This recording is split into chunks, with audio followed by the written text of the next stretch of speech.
Good afternoon, my friends. This is Steve with Real Progressives. We're going to talk about McCain, priorities, and where we're getting this stuff wrong.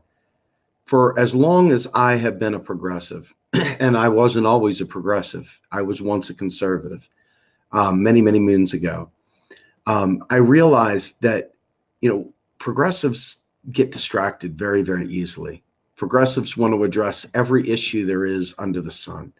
And so while they're scattering around like starling, bouncing from here to there, schoolfish swimming all over the place, trying to attack every single perception of some sort of slight, every single possible injustice under the sun, every single thing that comes up, every headline that comes out, they want to be right there talking about it.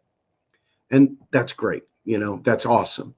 But have you ever tried to talk to somebody who bounced around to subject over and over again, and you could never get from A to Z and clear something up or get to the bottom of something or actually drive a point home and close an issue out? That's what it's like in the progressive community right now. We have so many things we want to talk about, so many issues that we get nothing done, and we never stay on track. So enter John McCain.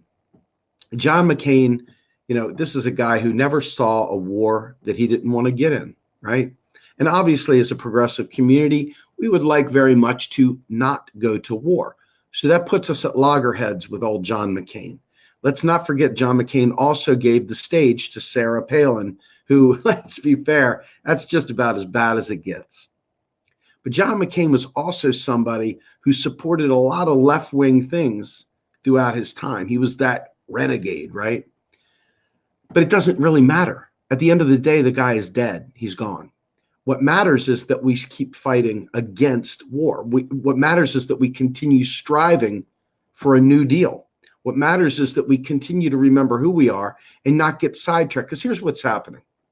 Somebody who followed me for years got upset that I didn't sit there and say, John McCain should die. Because, well, he's dead, right? But because I didn't sit there and act like a complete and utter asshole about it, because I sat there and wrote an article that said, hey, listen, I'm not going to sit there and dance a jig because he's suffering. I'm not going to sit there and call him a MF or this, that, and the other. Hey, I'll leave that to the cool kids to do. I'm going to oppose the policies that he stood for. I'm going to oppose the ideology to my deathbed. That's the answer. It's not the person. It's real easy to find boogeymen. We do it all the time. You got the people chasing Soros. You got the people chasing the Rothschilds. Now you got the people chasing the McCain and the this and the that. And the deal is this. It doesn't fucking matter. It doesn't fucking matter. They're a dime a dozen. War hawks are everywhere. Remember Hillary Clinton? We came, we saw, he died. Ha, ha, ha. Remember that? She's a Democrat, right? So it's like war hawks exist everywhere. They're not just here or there, they're everywhere. And to point at one guy and revile him like Satan, what happens when the next war hawk comes? Is that one going to be super Satan, or is it going to be super duper Satan, or it'll be the most superest of super Satans to ever be Satan on top of Satan? I don't know. I don't know how you crescendo to that son of a bitch is the worst evil on the planet. I've never seen anyone worse. God, by Loki. Never seen anything close to it. And it's like your kids come to you. They come running. Mommy, Daddy, I saw the worst thing I've ever seen in my life. There's nothing that could ever be more worse than the worst thing I ever saw. What is it? Well, I got a skin boo-boo on my knee. It's horrible and it hurts an awful lot, Mommy and Daddy. And it's like, and then what happens when they break their arm? It's the worst thing I've ever had in my life, Mommy and Daddy. Then they break their thigh bone, right? Oh, it's the worst thing I've ever experienced. And they're in a car crash. It's the worst thing that's ever happened. Do you see what I'm saying? It's like the boy who cried wolf. We got to stay focused. When we focus on people, when we put all our ire on people, we forget the whole big problem. And all of our hate and all of our energy stops being on stopping war and thinking about what are the causes of war and why do we end up getting in war? And why do we create these people that are flag waving, gun saluting, gun toting people? Why do we create that? What is it about our country that keeps creating that? It's not these individuals. They're symptoms of the problem, right? So what is it that we're doing that keeps creating this problem? People don't want to have that conversation. They want to talk about the person. They want to yell and scream, say, ah, God, he's awful. It's the worst person ever, ever. Right? And, I'm just not going to follow you there. Call me a snob. I don't care. I'm good with that. I just want to stay on point.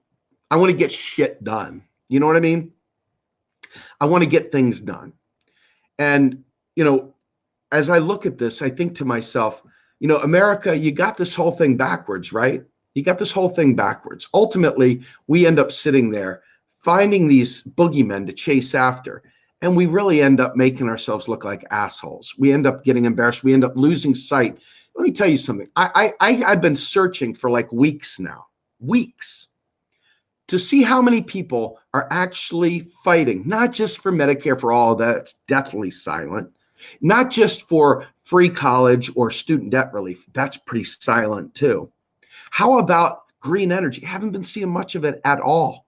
See a lot of the problems, very few of the solutions. Why is that? But John McCain, we're going to talk about him forever. I don't see anyone, and this is worse. It's especially bad within the millennial community. These are the people that are our future. These are the people that are supposed to be taking this political thing by the short hairs and making hay with it. But they don't understand that they can have a new deal. I mean, a full, big, giant new deal at one time. A giant new deal with all these programs in it at once and put it forward as one piece of legislation and pass the son of a bitch. No, they're out there tagging each other in cute little fun. Yeah, I thought I was edgy until I saw somebody else's post that was edgy, calling McCain this or doing that, or talking about Donald Trump's clown feet or his comb over. I'm not joking. This is what I see with the McCain hate. McCain's dead, man. He ain't doing nothing else. And I don't care if they name some building after him, because quite frankly, those buildings all mean shit to me right now. What matters to me is that we have a new deal. What matters to me is that the poor people of this country don't have to have destitution over their heads, that they don't have to join the military so that they can keep funneling war, that they can have a job guarantee so that they can have meaningful employment now.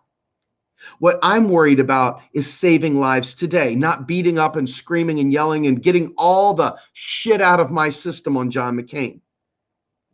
I don't know if you understand what I'm talking about here, but it's like I have never seen any of these people posting about a new deal. No joke.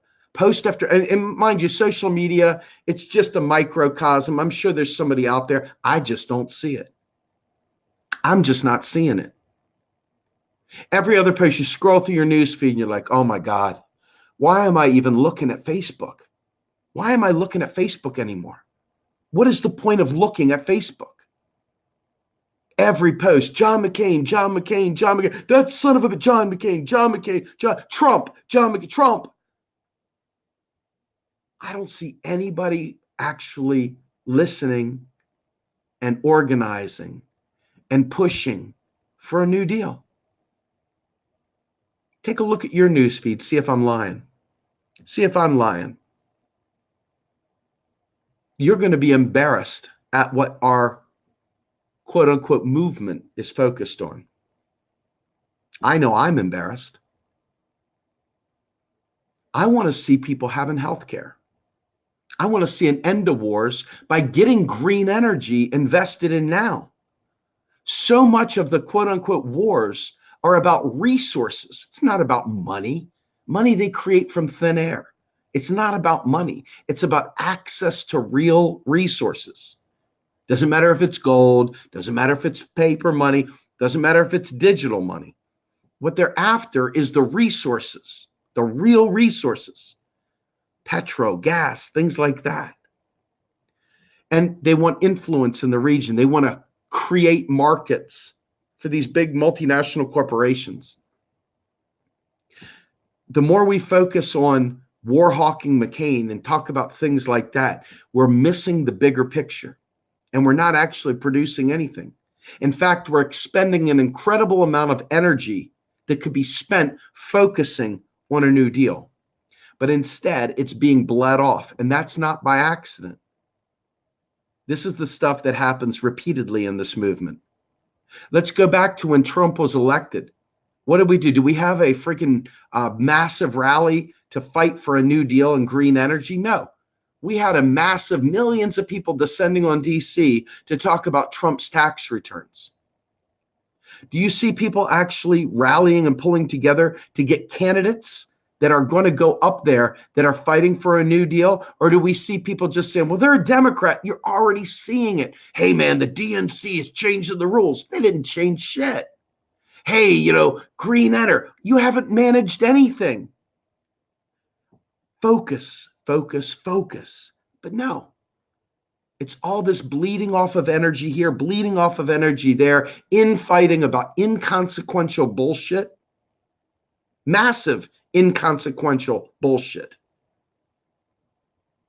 At some point in time, we either have to pick new players or we got to accept that this whole bullshit of shotgun scatter, like schoolfish and starlings swimming all over the place or flying all over the place, isn't getting the job done. If you want to see these things, and here's the thing, why don't people believe that we can have them? They've got a million excuses, the progressive give up strategy right there in their hands, waiting to keep them out of the game, to keep them from being effective. And it's travesty. It's a travesty. If everybody put the energy, instead of going there to fight for bullshit, if everybody put the energy in to really understanding and pushing for a New Deal, we could change the fucking world. We could stop wars because we could eliminate the need. And we could also stop the funnel from poverty to the army that is purposely there. Hey, you got no hope in your life? Don't worry about it. We'll give you a gun and send you off to fight for our freedoms. But instead, we could have a job guarantee that allow people to serve their local communities. We could be investing in schools and investing in science and investing in education for, college. We could be investing in healthcare, green energy, all that stuff. And we could make it so people don't need to join the military unless they want to. I'd rather have a draft almost than have it the way it is now. Because I'm so tired of the reason why this stuff keeps going on is because we're like starling bouncing back and forth instead of staying focused on eliminating the causes for this stuff. So I ask you, is it better to get spun up and fighting over the memory of some dude that was one of many that voted for wars, that was one of many that voted against women's rights, that was one of many that occasionally voted the other direction? It's all theater. What's not theater is what we do as human beings, as a movement. That's not theater. That's our lives. And if you keep bleeding off the energy and diversifying all over the place so we have no real power,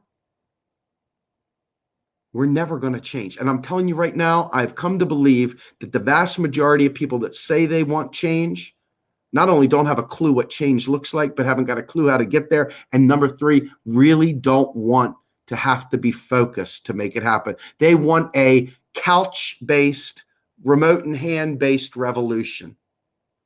They don't actually want to have to focus on anything. They want to be able to just yell and scream, bleed off their daily frustration from their job or from their kids or whatever, and then they want to go back to sleep. They want to have friends on Facebook that say really cool things and have great memes, and they want to go back to sleep.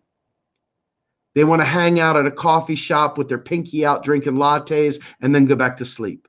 They don't actually want to fight for real change, or they want to fight for Team A or Team B. They don't want to fight for the issues. And I'm telling you right now, until we change that, you can kiss it all goodbye. Nothing going to change with that. And I want to show you something. Every time we talk about how things are, I mean, look at this right here. This right here, to me, this right here, I'm going to get rid of this bar here. This right here for me is we need to stop measuring the economy by how well rich people are doing. Who cares about the stock market? Who cares about all that stuff. We need to look around and see the people that we work with, the people that need help. They're not doing well. I don't give a shit if your stock market dollars went crazy. It's not helping the average person. And here's the other thing too. While you're screwing around talking about this person and that person and so forth, this is what's been happening to the country. This right here is what keeps happening to the country. We keep voting for the lesser evil. We keep playing team sports. We keep going vote blue no matter who, vote green, just green enter, blue enter, whatever. And that line just keeps going further and further to the right until somebody tells you a Wall Street Democrat who is willing to privatize Social Security and sit there and throw you into some private sector healthcare system is a lefty, is a progressive. I'm here to tell you that's bullshit in the chef's salad. And more importantly, let me tell you something else too. This is a picture of my son right there. That son right there has autism.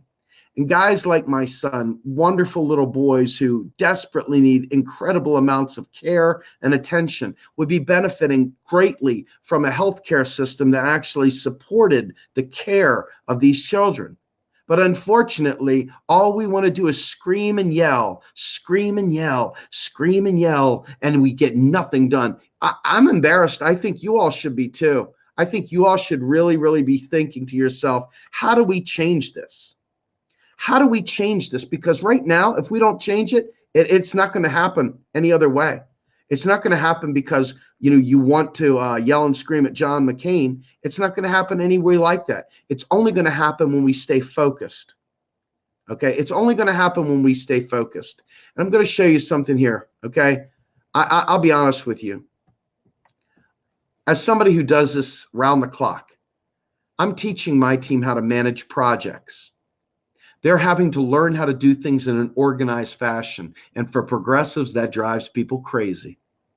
They think that it's tyrannical. They think it's this, that, and the other. But the enemy we're fighting is extremely organized. And there's no better way to fight back than having a project plan. Being shoot from the hip Johnny Rocket style, just doing things like Starling and Schoolfish isn't getting it done. We're going to be teaching people how to take this stuff so we can organize, because I can't stand it anymore. My family's counting on me. This isn't a game to me. This is social media right here, but this is not social media to me. What I'm trying to do is far bigger than that, because I'm sick to death of the wrong people leading this movement. I'm sick to death of people that can't be bothered to learn economics. I'm sick to death of them even having a voice at the table when it comes to leading people around by the nose and they don't understand what they're saying. I'm tired of loud and proud being seen as good instead of smart and sharp being the ones that are leading the charge. Because right now, people are dying as a direct result of loud and proud, but not willing to learn, not willing to follow you anymore. I will not follow anyone that doesn't try to learn. If you think you know it all and you're sitting back and you're refusing to learn, you got no place in my shop. I got to find people that want to learn, want to do, and want to grow, and want to fight for a new deal. Fight for a new deal. I don't need 1 million people. I need about 10% of the population to friggin' throw this thing over. And that's what I'm striving for. And I don't care what party you're in, because these parties are full of shit. They're bleeding off energy to enter, to enter, to enter. None of them are talking about a new deal. They're entering their parties. Enter, enter, enter. Fuck your parties. I'm tired of it. The parties, there's one party that'll remain nameless. Clueless as the day is long on economics. Has a great New Deal proposal, but yet they can't pay for their proposal. So they sit there like whirling dervishes in a teacup, spinning around, yelling about John McCain all day long, and getting nowhere fast. This progressive ain't following that garbage. You get your shit together and we'll talk, but I'm not joining that garbage. It's time for us to start pushing the truth forward, not sitting there being who's loud and proud, who's got the quippiest, who has the best memes, who made the coolest social media post. I'm going to follow them because they got a cool post. We got to get rid of that mindset, because sometimes the truth doesn't fit on a bumper sticker. I'm Steve Grumbine with Real Progressives. Have a good day.